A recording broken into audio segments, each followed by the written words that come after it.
پر تورخم باندې د افغانستان او د پاکستان د حکومت تر مابینځ پرون یو ځل بیا کلکه نښته رامنځته شوې او په دې کې دواړو طرفو ته نقصانات رسېدلي، عام ولس ته خو بیا زیات رسېدلي. پر دې بنیاد باندې دوستانو یو ویډیو له تاسو سره شریکه کوم چې څنګه د افغانستان او د پاکستان تر مابینځ پر دې تورخم چې کوم مشکل دغه حل کېدلی شي، دغه د حل کولو لار څه ده او ولې بار بار داسې مشکلات د دوی تر مابینځ پر دې ځای باندې راځي او دا جګړه پر څه رامنځته شوې ده. راځئ تر هر څه مخکې دا ویډیو وګورو چې په دې باندې مکمل معلومات ترلاسه کړو، هغه نه بعد بیا خپل نظر له تاسو شریک کړو. السلام علیکم. هغه بل ورځ د پاکستان او د افغانستان فورسز په خپل منځ کې د تورخم په بارډر باندې جړپ شوی دی. بارډر خو بندو کنه د 9 ورځو نه بندو. مونږ په کلاس مغسته چې حالات دغلت کې دومره کشیدي دي چې په دغه ځکه کوم عمله دغه موف کړي د لنډي کوتل ته موف کړي دغه نه ښکارېدل دلته چې د حالات ټیک نه دي. جړپ کې دي کلاس په مونږ غسته وغه جړپ وشو. ګوره د جړپ نه مخکې مذاکرات هم وشو. مذاکرات د پاکستان او د افغانستان د عملی په خپل منځ کې د دې لپاره وشو چې د مسلې سهل روزي بارډر بندې د 9 ورځو نه غټ پرابلم پیدا شوی، غټه مسله ده. مذاکرات کامیاب نشو. د هغې نه بعد دا جړپ مخې له راغی چې 100 غنټې وچلېدو. انټرنیشنل میډیا کور کو دی خواته کته شي د الجزیره د دای کور کوي چې پاکستاني اند افغان فورسز کلیش ایٹ وایټل بارډر کراسینګ. اوس ګوره مسله څه ده؟ دا مسله د دې حل څه دی؟ دا بارډر نه دی، دا مسلسل د تاریخ نه مونږ ګورو چې بار بار دا بندیږي. خو دا ویږي یوازې دا نه، په هر ځای کې د پاکستان او د افغانستان په بارډر باندې چې په افغانستان کې کوم حکومت هم پاتې شوی دی د یو بل سره دوی جړپ والی دی. دا جړپونه بار بار شوي دي، دا تعلقات چېرته خواږه نه شو، د رونو په شانته کې نه شو. اوس د دې مسلې حل څه دی؟ ګوره دا ځل چې اوس کومه مسله ده که نه، نو هغه پاکستان وایي چې د پاکستان په علاقه باندې افغانستان لګیا دی یو بارډر پوسټ جوړوي، یو چک پوسټ جوړوي. نو د هغې د وجې نه دا جړپ وشو. پاکستان وایي چې اول هغوی سټارټ اخیستی دی، هغوی وایي چې اول پاکستان سټارټ اخیستی. اوس که مونږ په دې مسلې خبرې وکړو که نه، نو یو خبره خو دا واضحه ده چې د بل ملک په علاقه کې چک پوسټ نشي جوړولی. اخو ماشوم ته هم پته، خو که فرض که څوک کې بارډر سره نږدې جوړوي نو بیا 0 پوینټ سره نږدې جوړوي نو بیا هم په دې کې ایشو شته دی. او هغه ایشو څه ده او د هغې حل څه دی، په هغې به ته اوس په خپله پوهېږې. دې خو لږ غونډه کې په غور باندې وګوره. د پاکستان او د افغانستان دا ډیورنډ لاین دا یو لویه مسله جوړه شوې ده. د دې دواړو په خپل منځ کې بون اف کنټنشن دا دی چې کوم حکومت کوم تا کتلی که نه په افغانستان کې راغلی دی، هغه چېرته کې دا ډیورنډ لاین ایز ا بارډر نه دی تسلیم کړی. پاکستان دې ته بارډر وایي خو افغانستان دې ته فرضي کرښه وایي. هغوی دا بارډر نه دی، هغوی د اټکه پورې علاقه زموږ ده چې کوم حکومت هم په افغانستان کې راغلی. د دقې د وجې نه د دوی که ته جرړه ولټې، زه د جرړې خبره کوم چې پوره روټ کاست ته لاړ شي که نه، نو د مسلې جرړه به تا ته دا میلاویږي. دغه د مسلې هغه جرړه ده چې د هغې د وجې نه د پاکستان او د افغانستان په خپل منځ کې چېرته تعلقات خواږه نه شو، نه یې خوږېدلو له ورکړه. ته په خپله سوچ وکړه چې ایزقام د یو کس سایکي دا جوړوي چې یاره دا ایریا چې دا بارډر نه دی، اخوا زمونږ علاقه ده، نو دی به پوش نه کوي، دی به زور نه کوي دا خوا د ورتلو، د ده نه به داسې قسم حرکات نه کېږي او د هغې د وجې نه به جړپ نه راودرېږي. کیدای شي دا بارډر ډسپیوټس په دې دنیا کې ځای په ځای شوي دي. نو حق نه دی دا بارډر چې کوم دی چې افغانستان نه مني او پاکستان ورته بارډر وایي، دا بون اف کنټنشن دی د دې دواړو ملکونو په خپل منځ کې د خوږو تعلقاتو. اوس ګوره مطلب چې خواږه تعلقات نشته. د دې مسلې حل څه کېدای شي؟ هغه که ته د اقوام متحده عالمي قوانین چې کوم په یو ان چارټر کې لیکل شوي دي، هغه که ته وګورې که نه، نو د یو ان چارټر مطابق د اقوام متحده د چارټر د آرټیکل 2 د سیکشن 4 مطابق چې کله د یو دوه ملکونو ډسپیوټډ ایریا، مطلب چې په هغه ځای کې د هغوی د یو بل سره لانجه جګړه جاخه وغیره راځي، نو که په هغه ځای کې څوک کنسټرکشن کوي د دې بارډر سره نږدې، په خپل علاقه کې خو د بارډر سره نږدې چې د بارډر سره جنګېدل، مطلب د 0 پوینټ سره بالکل نږدې، نو دا به د دې بل ملک سره لازما باتچیت کوي، د هغه په خوښه به یې کوي. دې ته ویلی کېږي بایلیټرل اګریمنټ. نو دا سیکشن وایي که فرض کا دا بایلیټرل اګریمنټ نه وي او یو ملک د بل ملک سره چې کوم نږدې بارډر دی په هغه ځای کې خپل علاقه کې څه کنسټرکشن کوي خو هغه بل ملک نه یې رضا کړی، بایلیټرل اګریمنټ نه وي شوی، نو دا د عالمي قوانینو خلاف لاړی. دا ته نشي کولی. په ساده پښتو کې د دې مطلب دا شو که پاکستان په خپل علاقه کې 0 پوینټ سره نږدې د دې بارډر سره نږدې چک پوسټ جوړوي خو افغانستان په رضا نه وي، بایلیټرل اګریمنټ نه وي شوی، د عالمي قوانینو خلاف روان دی. که دغه کار افغانستان کوي چې په خپل علاقه کې د بارډر سره بالکل نږدې د 0 پوینټ سره بالکل نږدې چې پاکستان په رضا نه وي، بایلیټرل اګریمنټ نه وي شوی، د چک پوسټ جوړوي د عالمي قوانینو خلاف سي، نو د دغه نه بیا راودرېږي دا ایشو او عالمي قوانین دواړو د فالو کول پکار دي، ځکه چې په دې انټرنیشنل کمیونټي کې خپل ځای جوړول غواړي چې هغه لازم دی، نو عالمي قوانین فالو کول لازمي دي. او په دې قوانینو کې داسې غلط څه شته نه، بهترین قوانین دي د امن لپاره جوړ شوي دي چې کوم پکې د اسلام خلاف نه دي. زه د هغې خبره کوم. ټیک شو. اوس ګوره په تاریخ کې مونږ کتلی شو چې داسې مسایل په کم ځای کې راغلي دي که نه هغوی څنګه حل کړي دي هغه شانته کې موږ هم حل کولی شو. یو چند 2 مثال دله درکو. مثال کې ته ور پر دې خوا وګوره، ته وګورې که نه هم دې خوا وګورې، دا نه د پاکستان سره خوا کې انډیا ده، د انډیا سره خوا کې دا چاینا ده، دا چې مې پکې ذکر وکړه دا چاینا ټریټري ده، د چاینا سره خوا کې دا بوټان دی. اوس د دې درې واړو چې کوم مسله پیدا شوې وه په 2017 کې لږه ته د هغې خبره وکړم، نو تا ته به خبره لږ غونته کې کلیر شي، ته آیډیا اخیستی شي چې د دې مسلې حل څنګه راوتلی شي. دا هغه نقشه کوم مې چې خو دا ما غټه کړې ده. اوس دا بنګلادیش نه دی، دا بنګلادیش دی، دا بارډر ایریا زه راکاږم، دې نه دې خوا دا شاته بنګلادیش دی، دې خو طرف ته دا نه دی، دا نیپال دی. نو د نیپال په منځ کې دام انډیا ده، دلته کې نرۍ لاره تللې ده او اخوا مشرقي انډیا ده. دې نرۍ لارې ته ویل کېږي سیلیګوري کوریډور یا چکن نیک، په دې باندې مونږ بحث کړی مو. صحیح شو. اوس دې خوا دا بوټان دی چې هغه د چین سره د هغه بارډر جنګېدلی دی. دا ځای نه دی، دا ځای دې ته ویل کېږي ډوکلام. نو په دې کې د بوټان او د چین په دې ځای باندې لانجه ده، په دې پلیټو باندې. چین وایي چې دا زما دی، بوټان وایي چې دا زما دی. ٹھیک شو. اوس په 2017 کې دا سن 2017 خبره ده. په 2017 کې داسې کار وشو چې چین په دې ځای کې جوړو یو روډ، دا غځای نه پوره یو شاهراه راوسته او دې ځای کې روډ جوړو. چې کله روډ جوړو نو بوټان په هغې باندې غوبل راوغستو چې علاقه خو زما د ته پکې څنګه روډ جوړې. اوس بوټان خو د چین سره ډغره نه شو والی، انډیا مخې ته راغله. انډیا د چین سره ډغره وال شروع کړل چې ګوره دا کار ته نشي کولی. اوس پته وایي چې انډیا ولې دا کار کوي، د چرګې د مالګې سټلو څه څومره یې. نو د انډیا سره غم دا و چې دې ځای ته چین راورسي او په دې ځای کې روډ هم کنسټرکټ کړي. دته د سیلیګوري کوریډور دا چکن نیک زما بالکل مخامخ کېږي او دا د انډیا ډېره حساسه علاقه ده. دغه ځای کو د انډیا چا چوک وګوره، نو دا جیوګرافیکل چوک دی په جیوګرافي کې. نو دا انډیا 2 ځای تقسیمولی شي. نو د سره د دې ځای ډېر غړ غم دی، دا ځای د هر طرف نه ساتلو کوشش کوي. د بنگلاديش کې چې اوس دا یونس راغی او شیخ حسینه وتښتېدل، دوی سره ټول نه غم د دې سیوا غم د دې ځای دی. دې دپاره دی د هر چا سره جاخه کوي، دغه جاخې د چاینا سره هم شروع کړل چې په دې ځای کې به ته روډ نه کنسټرکټ کوې. نو چاینا ورته وایي چې ستا په دې کې څومره ده، د یو بل سره وینخطل 73 ورځې په دې کې ټینس حالات چلیدلي وو، 3 ورځې ښه مضبوط جړپ چلیدلی و.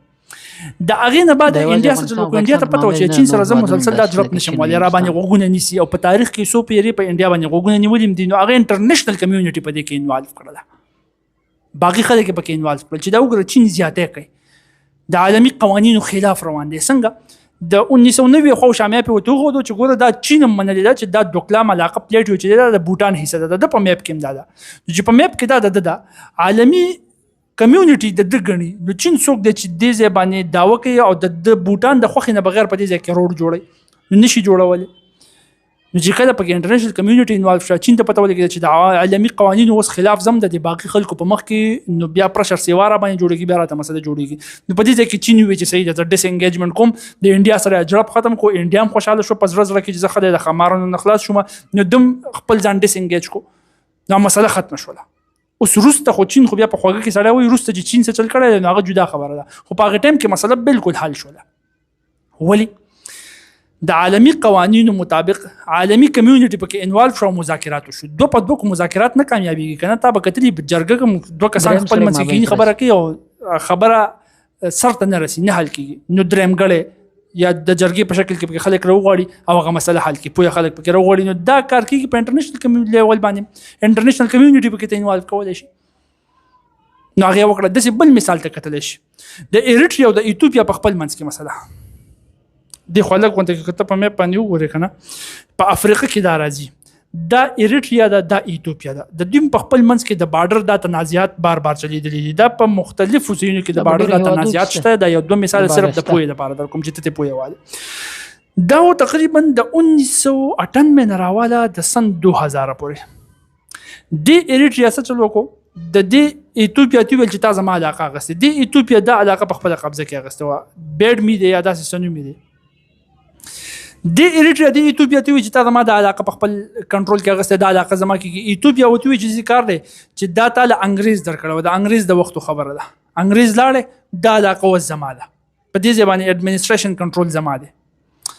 نو دا مسله لاړه د یو جړپ شکل واغستو د 8 مې 2000 پورې جلب پوچې نو بیا اقوام متحده یو کمیشن جوړ کو دلته کې راوستلو چې د دې مسلې سه حل راوباسو نو اقوام متحده د کارو کو چې ایتوپیا په دې باندې کنوینس کو چې د خدای راځي چې د قوی چې د انګريز په وخت کې داستا حصہ انګريز لاړ نو اوس زماده نو د خو دا انګريز سوربګي خو په دنیا کې په مختلفو ځایونو کې خوشوي د کالونیل پاورز خو خورو کنه فرانس شو یا برټن شو دا ټول نو زه په زیاده بارډر جوړ شوی دا شی کوم غراول نو په ټوله دنیا کې بارډر بدلیدل شروع شي ملکونو سټرکچر بغړ ورشي ټول د اغه نه جړپونه راودرې دي شي د دنیا ټول انستیبل کې دي شي لہذا چې په کم ځای باندې کم بارډر پاتې شوی دی اقوام متحده کې لیکل شوی دی خبره پرې دا پاغه ځای پرې دا دای په دې باندې کنوینس کو او دا علاقه نه د ایریټریا لور کړل ایتوپیا اول نه منله خروسته ومنله پته وته ولګی دا چې دا خبره د سینه حل کیږي کزه نه منه مولا جلب شروع نو بیا اقوام متحده هم دغه د شنه علاقه چې د ټول ایریټریا او د کوم مصری علاقه دي د بارډر ایریا باندې د ټول ایتوپیا لور کړل سجلو شو په خپل منځ کې نه حل کې د انټرنیشنل کمیونټي انوالو شول عالمي قوانین فالو کول شروع شو هغه اپلای کول شروع شو مسله حل شول دغه شند یو انټرنیټ اسرائیل کتل شي هغه اسرائیل کنه هغه اسرائیل چې د سره عالمي قوانین اړول منی ته سوچ کولای شي په دې غزا کې د څومره جینوساید د عالمي قوانینو خیال وساتو نو هغه وخت کې چې کله په 1967 کې جنگ وشو کنه او د اقوام متحده بارډر توی کړل چې دا بارډر د فلسطین شو او د اسرائیل شو نو د اسرائیل سره کار کوم چې په حق بارډر سره خوا کې یو جال جوړو په خپل علاقه جوړو خو د بارډر سره بالکل نږدې جوړو او دا سکیورټي پرپز لپاره دي فلسطین په غیبانه رضانو نو اقوام متحده ته وی اقوام متحده راغه عالمي کمیونټي انوالو شول عالمي قوانین وکتل شول د UN چارټر آرټیکل 2 سیکشن 4 چې ته په یو بارډر باندې په خپل علاقه کې خو بارډر سره نږدې د 0 پوینټ سره نږدې س کنستراکشن کې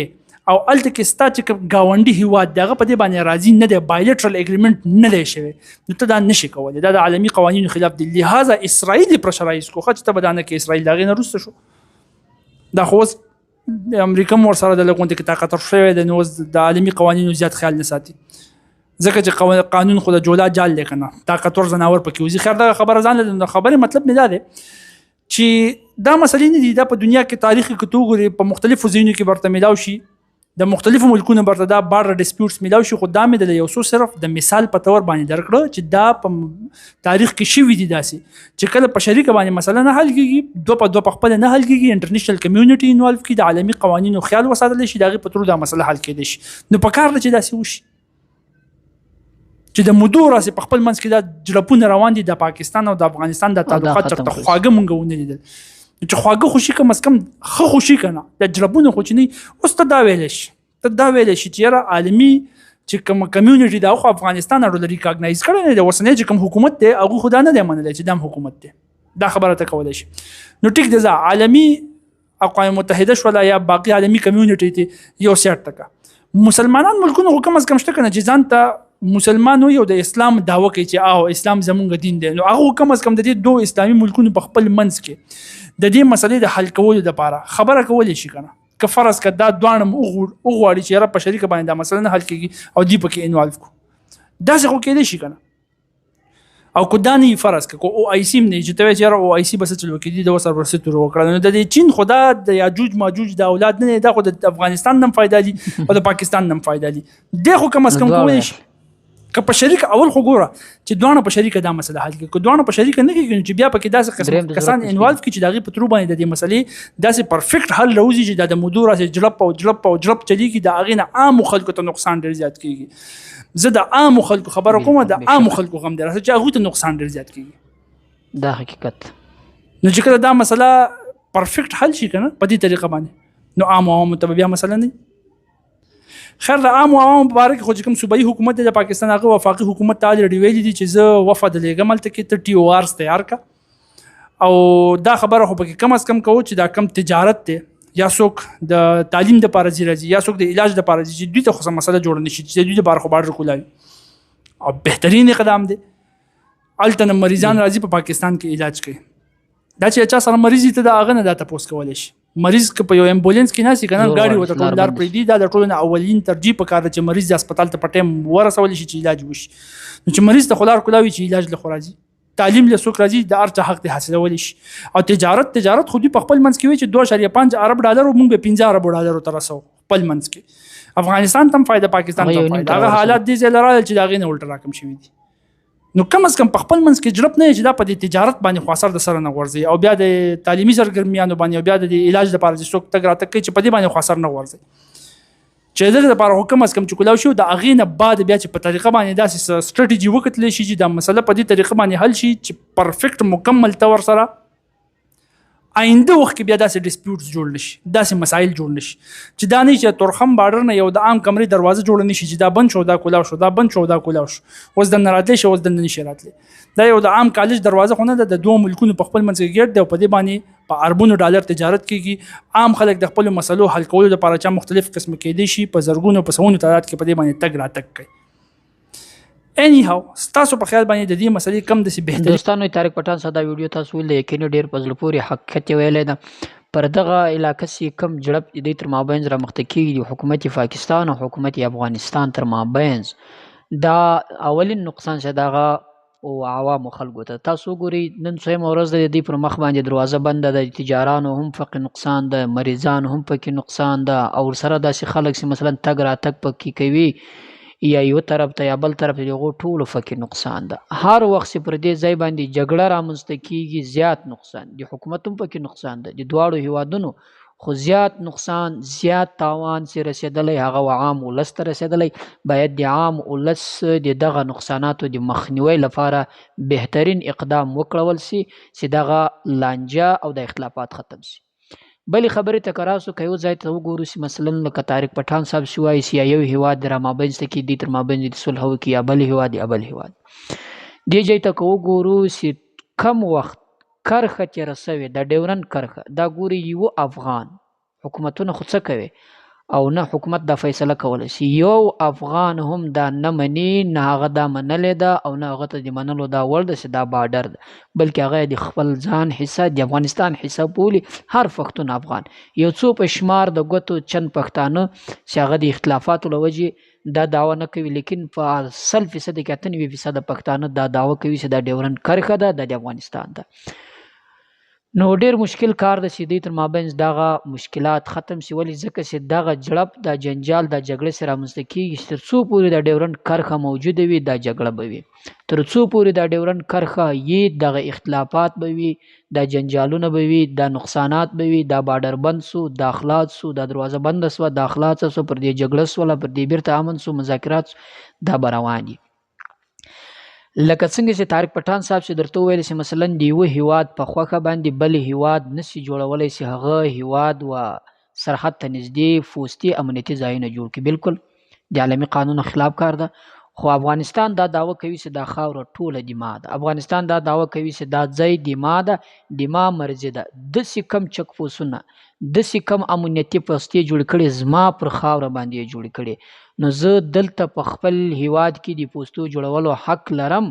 او هغه کم ځای چې د جوړ کړی ده دغه هم حق لرم چې د فیس واخلم نو بیا به هغه کس مثلا چې په خپل هیواد کې مثلا هغه مقابل شخص لکه اوس په حال پاکستان افغانستان دعوه کوي چې د ما پر مځکه باندې یا سرحد جوړ کړی یا امنیتي پوستې جوړ کړي دي نو افغانستان وایي هلته به زه په عالمي قوانین باندې عمل کوم هغه ته به رجوع کوم چې چیرې دی پر خپله خاوره پروت او زه دته نږدې امنیتي پوستې جوړوم او دا د قانون خلاف کاري او دی راته وایي مې جوړوه دا به بیا زه ورسره ومنم خو اوس چې زه جوړوم په خپله خاوره کې دې ته که وګورو دی هم زما پر خاوره باندې پروت ده نو زه به بیا څنګه ولاړ سم عالمي عدالت ته او عالمي قوانین ته عالمي عدالت ته به زه د دې لپاره ځم چې دی چې پر کومه خاوره پروته دا هم زما ده دی د شاته سي او دغه ځمکه د ما ته راپرېږدي نو دا خاوره دغه د افغانستان حصه بلل کېږي له ډېره وخته پورې پر دې باندې دا جړپ روان ده او نه منل کېږي او دا جنجالونه به تر ډېره حده پورې روان وي والله اعلم چې د دغه نتیجه به څنګه راوځي او د دې تر مابین به دا مذاکرات د دوه هیوادونو تر مابین څنګه حل کړل شي